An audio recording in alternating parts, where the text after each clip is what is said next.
Muito bem, pessoal, doutores e doutoras, médicas e médicos, a gente volta aqui, né, falando a respeito da questão que a gente enfrenta hoje, nessa terrível pandemia que nos assola, mas que pode gerar uma série de oportunidades, porque afinal de contas a vida continua, nós continuamos e tudo se revela um propósito maior. Hoje nós escolhemos falar sobre pessoas, liderança, o papel do médico como líder, o papel do médico como empresário, o papel do médico e da médica como donos de um negócio. E para falar sobre isso, hoje a gente convida o professor doutor Marcelo Treff, que é professor da PUC de São Paulo, professor da Fundação Instituto de Administração, especialista em gestão de pessoas, uma pessoa realmente bastante inspiradora. Treff, tudo bem? Como vai, meu amigo? Bem, muito obrigado, Marco, pela oportunidade. Sem dúvida, como você disse, estamos passando por um momento inusitado e que trouxe enormes desafios para que a gente possa refletir, sobretudo, sobre o nosso futuro pós-pandemia, que é o que tem se falado. Sem dúvida, Treff. Então, a gente, né, nessa série que é patrocinada pela Novo Nordisk, a gente está procurando, né, levar para as médicas e para os médicos questões que acontecem no mundo, né, e temas que são temas correlatos a outras áreas. Você é professor de administração de empresas e é bastante importante ter a sua percepção, Treff, a respeito do seguinte tema. Você considera que o consultório, a relação médico-paciente, o negócio do consultório pode ser caracterizado, em sentido amplo, como uma relação de trabalho? Olha, eu acho extremamente oportuno a gente falar disso, porque na nossa realidade, né, principalmente diante desses desafios que estão sendo colocados para todos os profissionais, e não é diferente para o médico, muita coisa tem mudado, evidentemente, para a medicina, para esse profissional, e cada vez mais, além de ter uma carreira intra-hospitalar, como muitos imaginam, né, evidentemente, mas também tem uma carreira autônoma e cada vez mais tem uma carreira empreendedora, que é esse médico que você está falando, o médico do consultório. Para este profissional, é muito importante saber liderar, evidentemente, saber liderar pessoas e cada vez mais desenvolver competências para que ele possa transitar nesses espaços, ou seja, tanto como médico de consultório, como empreendedor, como executivo, como gestor, assim como na sua carreira intra-hospitalar. Bom, então, diante disso que você acabou de dizer, Treff, que é bastante interessante para o início, eu queria que você também, a título de início, conceituasse, apontasse quais são as principais tendências para o mundo dos negócios e para o mundo do trabalho. O que você acha? Como que é o trabalho 2.0, 4.0? O que você tem a falar a respeito disso, por favor, Treff? Em primeiro lugar, é importante a gente conceituar trabalho, porque há uma certa banalização com relação à discussão de trabalho e emprego. E muitas vezes o médico ele trabalha e também tem emprego, em geral em hospitais, mas é muito comum também os médicos terem a sua carreira autônoma ou sua carreira como profissional empreendedor, em consultórios, clínicas, etc. É importante dizer que emprego, quando a gente fala de emprego, a gente está falando de uma relação, um vínculo empregatício, que pode acontecer com o médico, que trabalha em clínicas, em hospitais em geral, mas também é muito comum os médicos que não têm vínculo empregatício, como reza a lei, mas que são trabalhadores de hospitais, trabalhadores de clínicas ou são empreendedores. Então, independentemente dessas questões conceituais e ou legais, é importante frisar que todo mundo que está empregado, ou seja, que tem uma relação de vínculo, trabalha. Independentemente de ter o vínculo ou não, também trabalha, ou seja, o médico é um trabalhador. O que a gente tem percebido como tendência para o mundo do trabalho, para os próximos anos, isso já se discutia mesmo antes da crise, né, da Covid-19, enfim, e a gente caminhava para um mundo no qual o trabalho, na realidade, passava por uma série de transformações a partir da discussão das chamadas megatendências, como, por exemplo, automação ou avanços tecnológicos. Avanços tecnológicos, como megatendência, vem influenciando e continuará influenciando uma série de segmentos, inclusive a área médica. Claro, claro, porque você tem sempre aquela questão, né, da robotização, da inteligência artificial, que é uma tendência que vem caminhando e não sai da nossa cabeça, né? Sem dúvida, sem dúvida. Então, mesmo antes da crise, muitos processos já vinham sendo automatizados, mas alguns projetos de empresas, de organizações, de uma forma geral, sejam públicas ou privadas, estavam em andamento, ou alguns estavam engavetados e foram acelerados pela crise. Como, por exemplo, a telemedicina, ou seja, já acontecia a telemedicina, mas isso, com certeza, foi acelerado nos últimos 3 meses. Muitos investimentos que estavam em estudo foram colocados em prática e esses profissionais da área da saúde, de uma forma geral, passaram a ter de lidar com novas tecnologias, o que passou a exigir competências diferentes desses profissionais.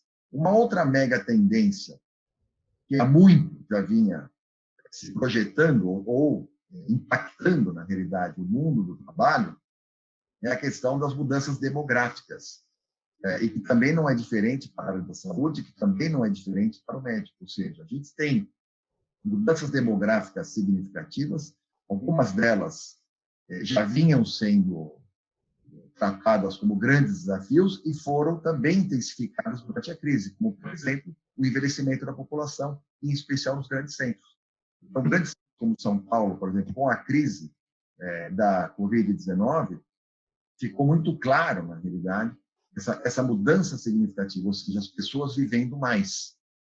As pessoas vivendo mais traz uma série de desafios para organizações públicas, organizações privadas, incluindo a área da saúde.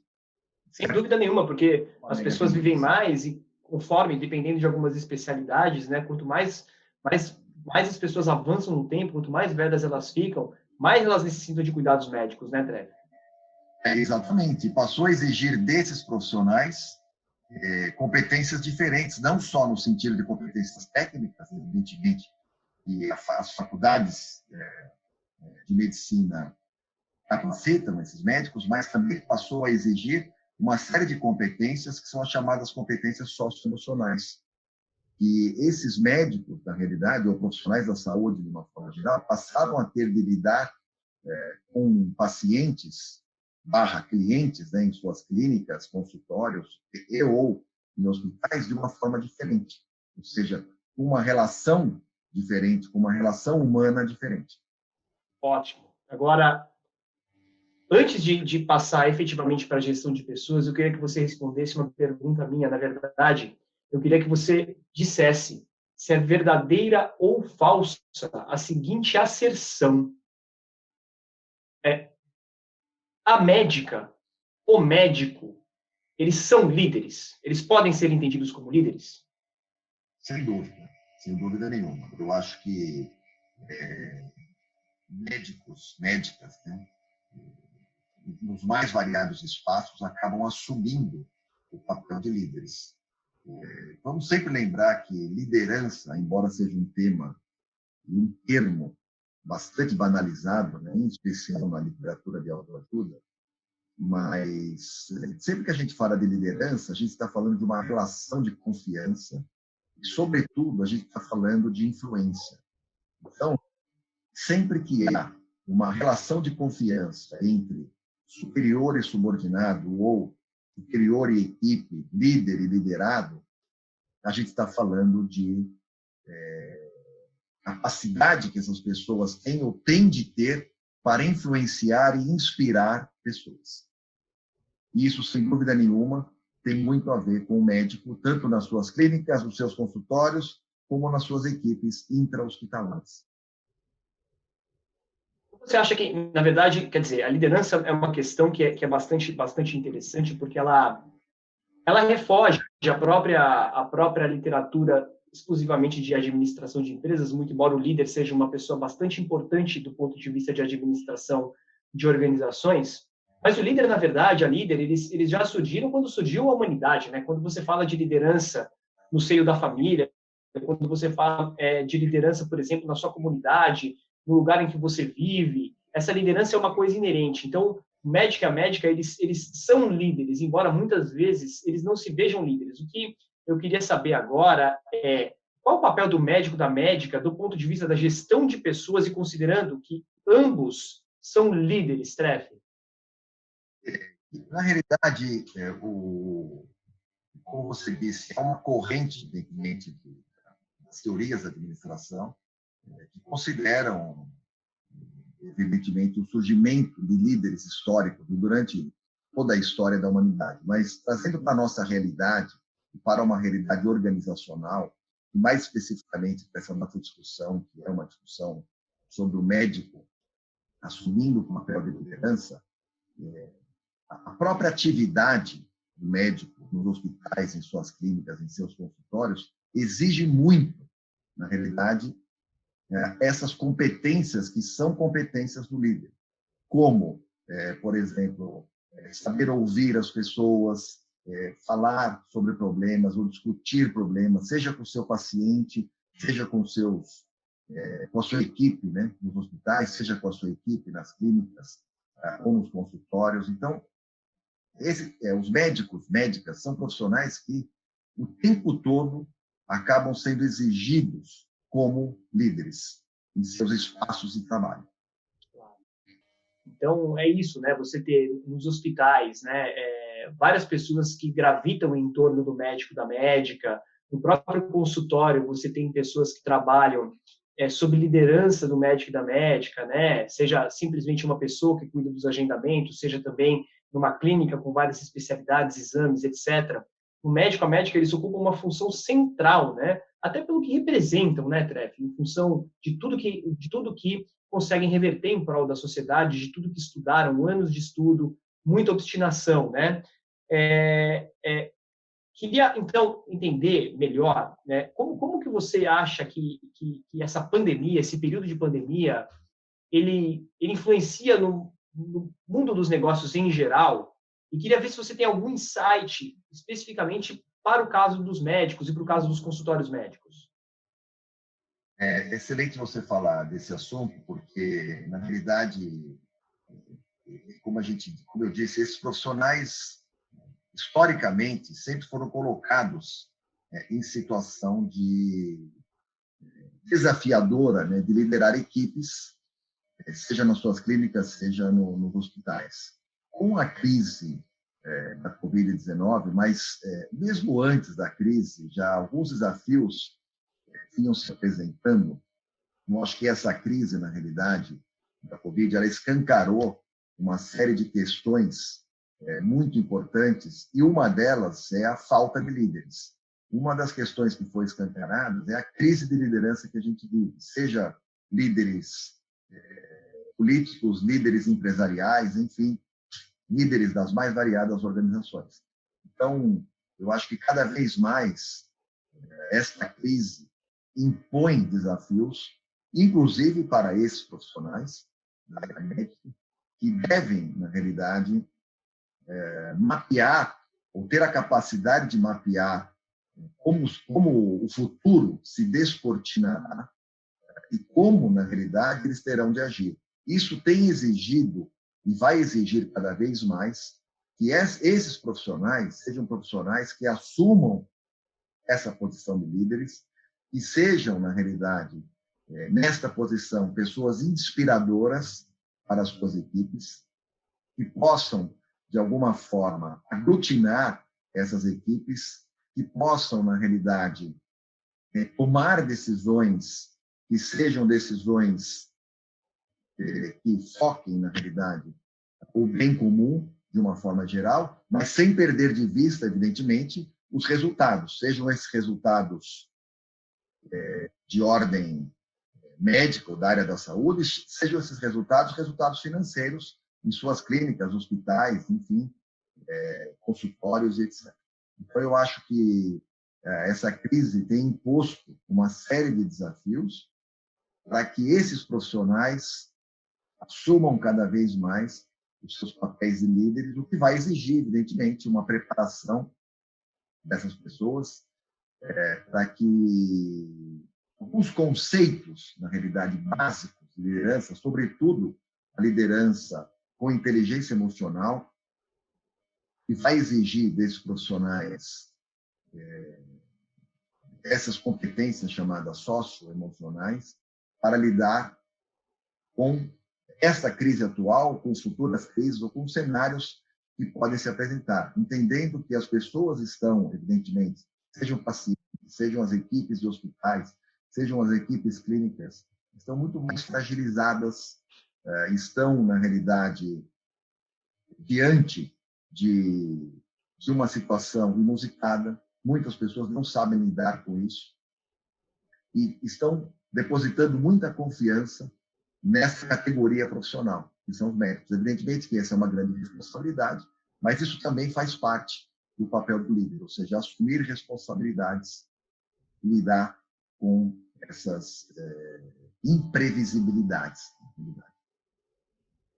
Claro, porque a gente ouve muito falar, né, Treffes, é uma questão até de lugar comum, é arquetípica, né? A questão, o tema da liderança, a liderança pela imposição, a liderança pelo exemplo, né? Quais as atribuições que você entende que um bom líder deve ter? Né? O que você caracteriza, de acordo com os melhores entendimentos acadêmicos e técnicos, que são os atributos de um líder? E de que forma você consegue estabelecer esses atributos do líder para a médica, para o médico? Olha, dentre várias teorias, né, da liderança, que a gente costuma discutir nas escolas de negócios, né, de uma forma geral, na formação ou no treinamento de lideranças, talvez a mais adequada, ou uma das mais adequadas para o momento que a gente está vivenciando, é a chamada liderança transformacional.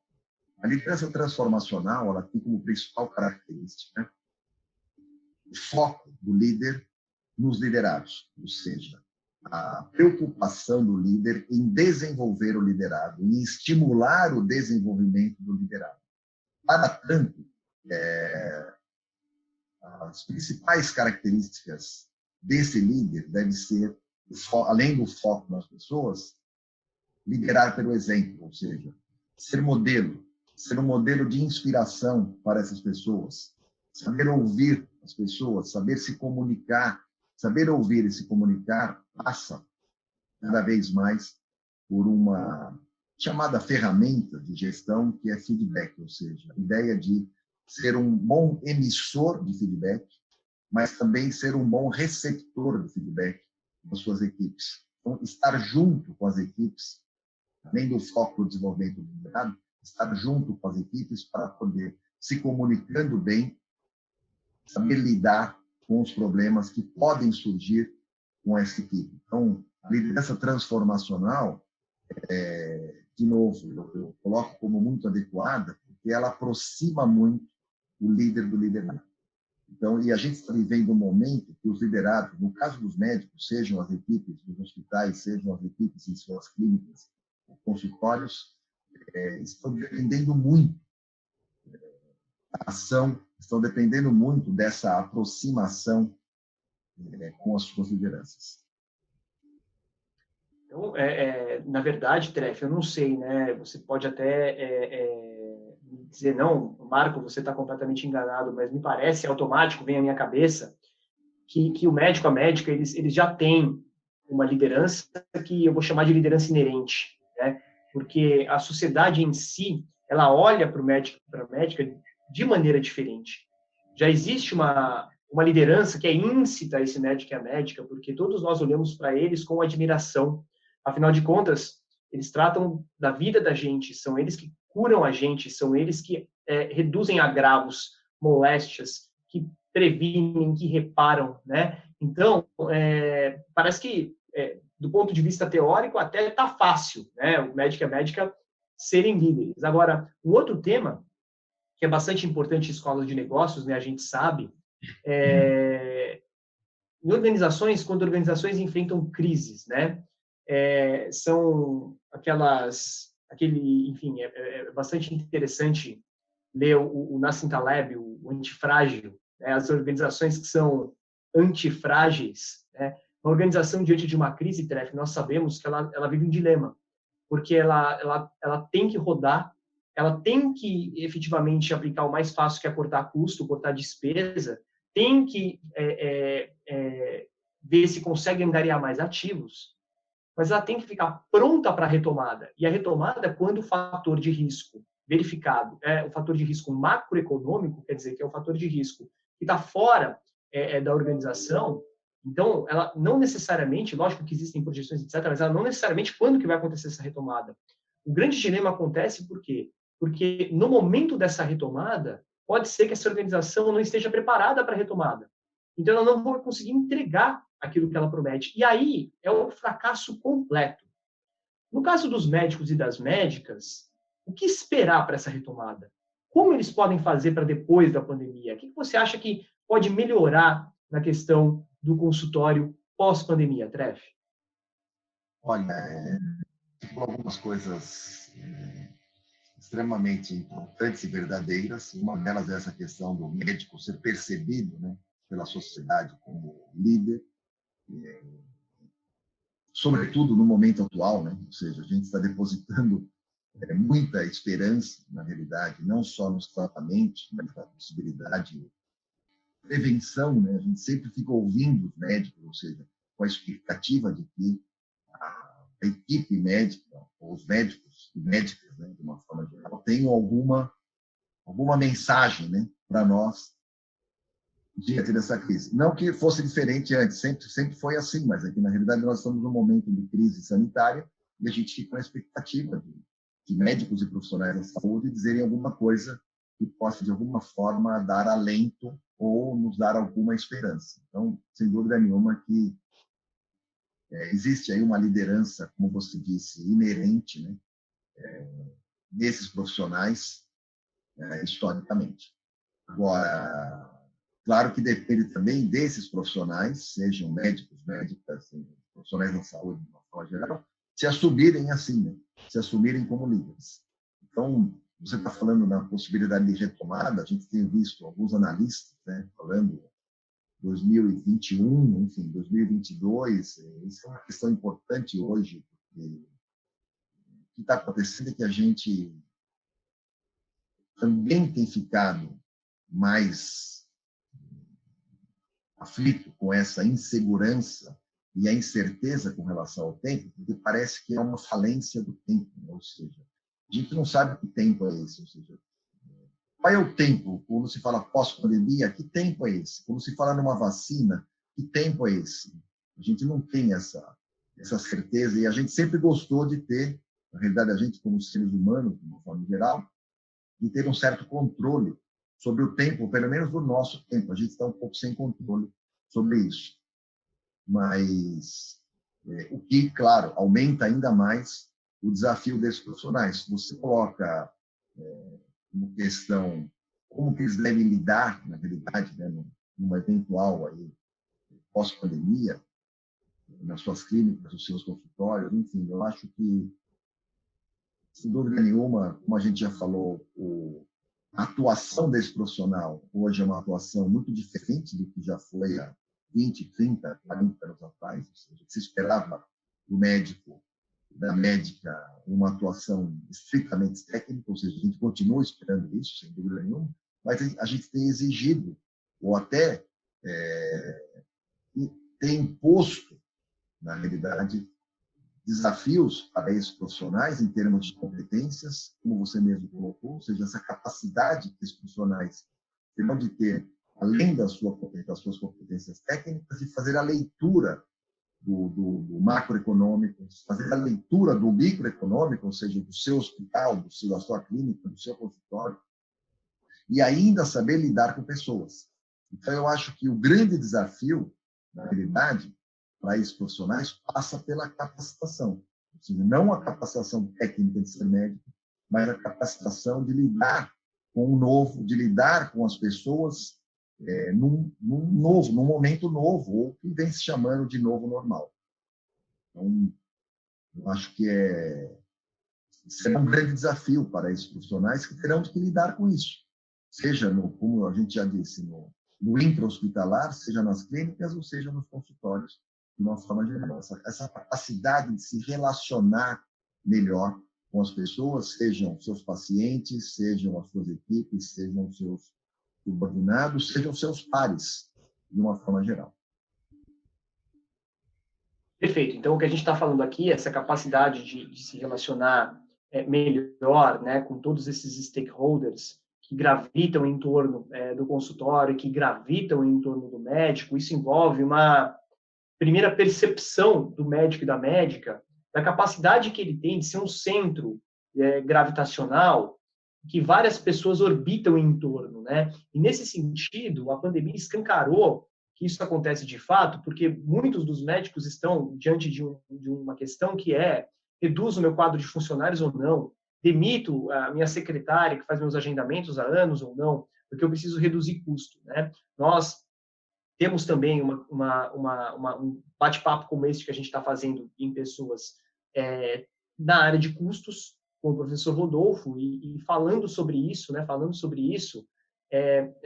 pode ficar mais claro efetivamente o que os médicos e as médicas têm que fazer. O que você acha, Treff, com relação, até para a retomada, a respeito da manutenção dessas pessoas? Que tipo de estratégia os médicos e as médicas poderiam adotar do ponto de vista de gestão de pessoas para poder manter esse pessoal? O que você acha? Do ponto de vista de gestão de pessoas, a gente sempre pensa, nós como profissionais, né, professores, né, de gestão de pessoas, a gente sempre pensa na ideia de tentar, de alguma forma, manter as pessoas, sobretudo manter as melhores pessoas. Evidentemente que a gente não deixa de lado a questão de custos, de despesas, etc. Mas pensar em algumas possibilidades, mesmo reduzindo o custo, tentar manter as melhores pessoas, talvez com um regime diferenciado, com redução de carga horária, com trabalho remoto, enfim, como algumas alternativas que vêm sendo buscadas. Na realidade, a gente sabe que a questão de custos nesse momento é uma questão crucial. E a gente não vai ser ingênuo aqui de dizer que não tem preocupação com isso, porque, na realidade, os custos, neste momento, para clínicas em especial, para consultórios, enfim, que não têm tido pacientes, né? Ou seja, a gente tem visto algumas estatísticas das pessoas evitando, né, consultas clínicas, evitando as consultas médicas regulares em várias especialidades. Então, isso tem, evidentemente, trazido uma série de desafios para o médico como gestor da clínica, como gestor do seu consultório. E aí, sim, ao mesmo tempo, tendo que manter as pessoas. Então, isso é muito difícil, mas tentar buscar um equilíbrio entre cortar esses custos, como você bem colocou, e, claro, a gente sabe que isso é inevitável, mas buscar alternativas para se manter, pelo menos, as melhores pessoas com um meio termo, como eu disse, ou seja, trabalho part-time, trabalhos em dias alternados, enfim, redução da jornada, tentar buscar alguma alternativa, mas é muito difícil. Até aproveitando as alternativas que o próprio governo federal acabou provendo, né, de suspensão de contratos e tudo mais, né? Porque a gente sabe, né, Treff, que do mesmo jeito que tem custo para manter as pessoas, também tem custo para contratar, né? O próprio custo, e é isso que é importante que você, médico, você, médica, entendam, há um custo relacionado à curva de aprendizado. Quando você traz uma pessoa nova, que você tem que mostrar como o consultório funciona, etc., tudo isso gera custo, né? Do ponto de vista econômico, tudo isso pode ser computado como custo. E aí, muitas vezes isso não entra na conta, né? É claro que você diminui esse custo, diminui essa simetria que pode gerar esse custo quando você traz pessoas mais experimentadas, mas na verdade, né, Treff, é que você não conhece a pessoa, tenho referência, fiz entrevista, mas tudo isso são métodos de você diminuir essa simetria. Agora, eles não garantem, efetivamente, que você vai contratar uma pessoa tão boa quanto aquela que foi dispensada, né? Exatamente. Então, sobretudo nessas clínicas, consultórios, que muitas vezes os médicos, as médicas têm uma relação de bastante tempo, né, com as pessoas. Não é só a questão do treinamento, tem toda uma vivência, né, do relacionamento com os pacientes, do relacionamento com o próprio médico, com a própria médica. E isso é, na realidade, considerado como um capital, né? Como um capital da própria pessoa. Pode ser um capital de relacionamento, por exemplo.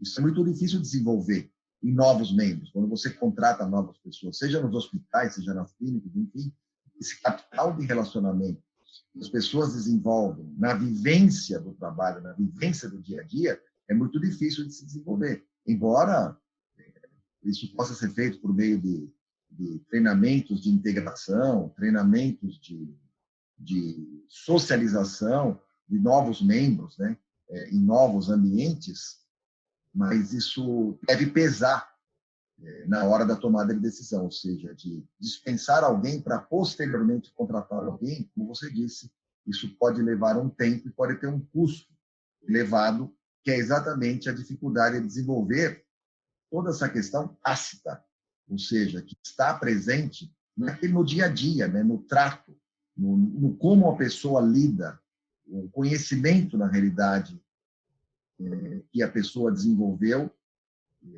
e lidar com o próprio médico, lidar com os pacientes, lidar com a clínica, enfim, ou lidar com um espaço que seja o hospital. Então, esse capital de relacionamento que a pessoa acumula, ela é muito difícil de ser transmitida para novos membros. E isso leva um tempo, que é o que você chama de curva de aprendizado, sem dúvida nenhuma. Isso é muito importante. Brilhante, Traffic. Você chama atenção para um outro ponto, que é um ponto que me vem à cabeça, que eu costumo reparar bem, né, o que acontece quando a gente frequenta os centros médicos, né? Eu vou dar um exemplo dos hospitais. Eu costumo falar muito a respeito da nossa vulnerabilidade. Nós, enquanto seres humanos, nós achamos que nós somos imortais e invencíveis enquanto nós estamos vivos e com saúde. Mas basta uma doença ou um agravo para a gente perceber o quanto pequeno a gente é, né? E o hospital, por exemplo, é a prova de quão vulneráveis nós somos, porque você é enviado para qualquer lugar que te mandem, você anda com um avental, né, com metade do seu corpo de fora, com todo mundo vendo, quer dizer, os pudores acabam, você é colocado numa maca, existe uma assimetria de informação e você acaba topando tudo que você está fazendo porque, afinal de contas, você quer a saúde, você quer sair daquela, né? E aí você aceita, você de antemão já confia naquela pessoa que está vestida de branco. Então, essa confiança relacionada ao médico é algo que o médico pode se aproveitar como líder. Enfim, a gente já falou disso. E algo também que ele transmite, ela transmite para a sua equipe, não é verdade? E é isso que você acabou de falar. Quer dizer, existe uma relação que é uma relação de confiança não apenas com o médico com a médica, mas também com a equipe. O paciente, ele gosta de ser atendido por aquela pessoa, ele confia naquela pessoa, né? Já que a medicina, nesse caso de consultório, é uma prestação de serviços, então, o próprio médico, a própria médica é o serviço. Portanto, é preciso entender essa dinâmica também. Não dá para você trocar uma peça por outra esperando que o resultado vai ser o mesmo, né? Então, isso é muito, muito, muito interessante que você falou. Tenho uma outra dúvida, que eu acho que é um tema que você pode debater bem. Que tipo de tática você adotaria se você fosse um médico no seu consultório? Imagine que você é um médico no seu consultório e que você tem lá um secretário, uma secretária, você, de repente, também tem exames que são feitos ali na hora, então você tem pessoa que coleta exame, etc., um outro analista. Como você agiria com essas pessoas se você fosse um médico, aproveitando as melhores lições de gestão de pessoas e liderança? Olha, num primeiro momento, talvez a melhor saída, o que eu faria, claro que falar aqui como gestor de pessoas, como professor, enfim, é diferente de estar lá como médico, e sobretudo nesse momento em que as pessoas que trabalham na área da saúde estão muito mais vulneráveis, na realidade, estão psicologicamente também muito mais afetados, né? Mas no primeiro, ou até por isso, né, no primeiro momento seria importante um mapeamento, ou seja, um mapeamento de expectativas, tentar ouvir as pessoas, para tentar de alguma forma conciliar expectativas. A gente só consegue conciliar, na realidade, aquilo que a gente mapeia, aquilo que a gente conhece. Então, como você falou, no caso de uma equipe de secretário, enfim, equipe clínica, de uma forma geral, mesmo pode ser no hospital também, tentar ouvir as pessoas e mapear expectativas, ou seja, como é que as pessoas estão se sentindo nesse momento. Eu não sou da área médica, mas a gente tem ouvido falar, as pessoas têm ido trabalhar, eu conheço algumas pessoas, inclusive, né, que têm ido trabalhar o tempo todo tenso, porque as pessoas não sabem como é que vão voltar para casa, sobretudo aquelas pessoas que estão com família em casa. A gente tem visto, inclusive, pessoas da área de saúde que têm ido trabalhar e não têm voltado para casa, têm ficado em algum num estado de tensão permanente, né? Um estado de tensão permanente, o que aumenta ainda mais, evidentemente, a responsabilidade desses líderes, né? Médicos, médicas, enquanto líderes, seja nos hospitais, seja nas clínicas. Então, como você me perguntou, o que eu faria, num primeiro momento, é tentar mapear expectativas. Ou seja, como é que as pessoas estão e quais são as expectativas das pessoas com relação a esse momento e com relação ao futuro. O que elas esperam, na realidade, que seja feito? Não é que a gente vai atender o que esse profissional terá que atender, mas pelo menos tentar conciliar. Então a gente precisa ouvir para tentar conciliar. E de alguma forma, e isso vai exigir, na realidade, aí levando de novo para a questão conceitual da liderança, que é a chamada liderança com inteligência emocional, que neste momento, isso não é novo, mas nesse momento, ela passa a ser imprescindível para pessoas que estão em posição de liderança, que é a ideia de desenvolver uma autoconsciência, ou seja, a autoconsciência do meu papel, da importância que eu tenho diante dessas pessoas, certo? Assim como realizar a autogestão da minha atuação, ou a autogestão olhando para a minha clínica, enfim, para o meu consultório, né? Uma outra competência muito importante, ou atitude muito importante, é a empatia. Ou seja, a ideia de não só, porque a empatia tem uma certa banalização também, que é se colocar no lugar do outro, mas a empatia, mais do que se colocar no lugar do outro, é se conectar com os problemas do outro. Eu acho que isso é muito importante atualmente para pessoas que estão em posição de liderança em qualquer segmento. É que, como a gente está falando da área médica, e a área médica hoje, a área da saúde de uma forma geral, tem sido muito impactada, isso se torna mais importante ainda.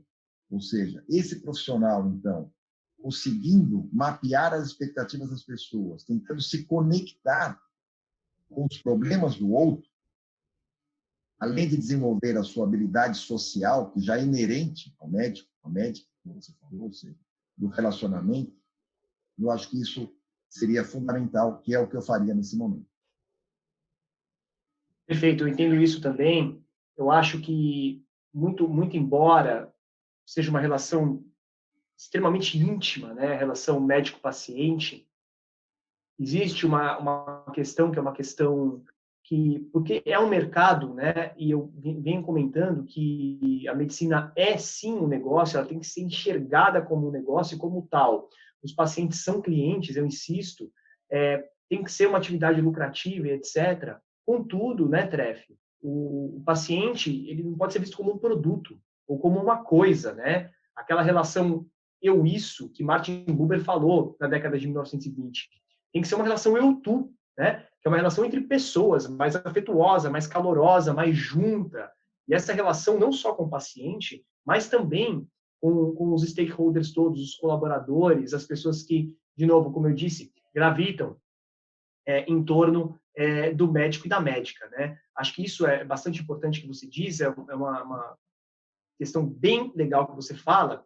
E agora, já no encerramento do nosso bate-papo, que foi maravilhoso, acho que bastante elucidador, bastante inspirador também, principalmente para este momento aqui e para o momento de retomada, eu queria que você apresentasse suas considerações finais, sugerindo que você fizesse isso olhando para o médico, para a médica de consultório, para o endocrinologista, para o cardiologista, que atende no consultório e que agora eles têm que ver o consultório fechado, né? Ou, enfim, a redução dramática de pacientes. O que você teria para falar para essas pessoas, Treff?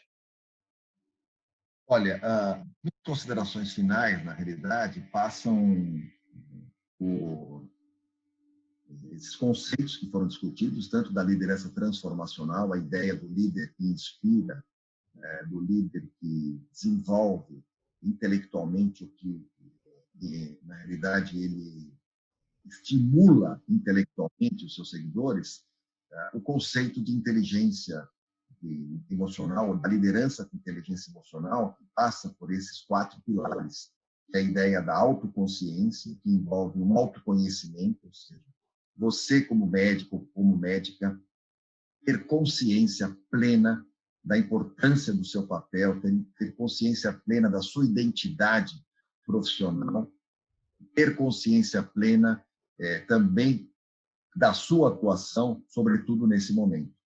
A questão da autogestão, como eu falei aqui como um outro pilar, a autogestão passa pela ideia de eu me autocontrolar, isso, embora isso seja muito complexo, né, nos dias atuais, sobretudo por conta da pressão que está se sobrepondo, na realidade, né, ou se pondo e sobrepondo sobre a área da saúde, mas a ideia de equilíbrio emocional, ou seja, autogestão da minha emoção.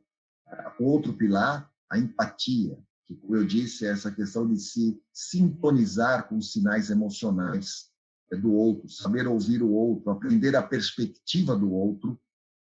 E, por fim, o último pilar, a ideia da habilidade social, ou seja, de ser uma pessoa otimista, de transmitir otimismo e transbordar, na realidade, otimismo, porque tanto os pacientes quanto pacientes/clientes, quanto as equipes que estão extremamente inseguras, incertas do seu futuro, que precisam ouvir palavras da realidade diante das adversidades de forma positiva. Além da consciência organizacional, ou seja, essa ideia da detecção de redes de conexões sociais, seja nas clínicas, seja nos consultórios, seja nos hospitais, ou seja, como que eu me relaciono, quais são as redes de relacionamento, como é que eu posso tornar isso mais efetivo para melhores resultados. E, sobretudo, a capacidade de ler as correntes e interpretar os relacionamentos nesses ambientes, seja nas clínicas, seja nos consultórios, seja nos hospitais. Muito bem, muito bem. Então, médica, médico que nos assistem, acho que a grande lição de hoje, tirada desse debate com o professor Marcelo Treff, na verdade, é que nós precisamos nos enxergar como líderes. E você, médica, você, médico, você já é um líder nato, uma líder nata, já existem pessoas que estão à sua volta, que dependem de você, você já criou um sistema de interdependência, portanto, você precisa se enxergar assim e dar mais atenção para esses relacionamentos, tornando absolutamente diferencial a sua atitude com seus pacientes, clientes, com seus funcionários e colaboradores. Professor Marcelo Treff, em nome da Novo Nordisk, eu agradeço a sua presença aqui. Você foi, como sempre, brilhante, bastante elucidador, bastante inspirador e portas ficam abertas para você quando quiser voltar nesse debate tão importante que é como nós enfrentamos essa crise que foi imposta a nós pela pandemia, sobretudo nos consultórios de medicina. Treff, muito obrigado. Eu que agradeço, professor Marcos Sabino, essa oportunidade de falar para essa classe profissional, que é uma classe extremamente importante na nossa sociedade e que, no momento atual, ganha ainda mais importância. Então, eu que agradeço essa oportunidade. Muito obrigado. Então, a gente continua esse debate no podcast, que vai ao ar, né, no mesmo canal. Nós vamos falar com o professor Marcelo Treff a respeito de 2 temas muito importantes, que são justamente o aprofundamento dessa inteligência emocional, tão importante para esses relacionamentos, conforme destacado aqui agora, e também como que o médico pode exercer na prática essa liderança transformacional. Quais são esses atributos? Então, não perca, confira o podcast. Obrigado, gente, e até a próxima. A gente se fala. Valeu!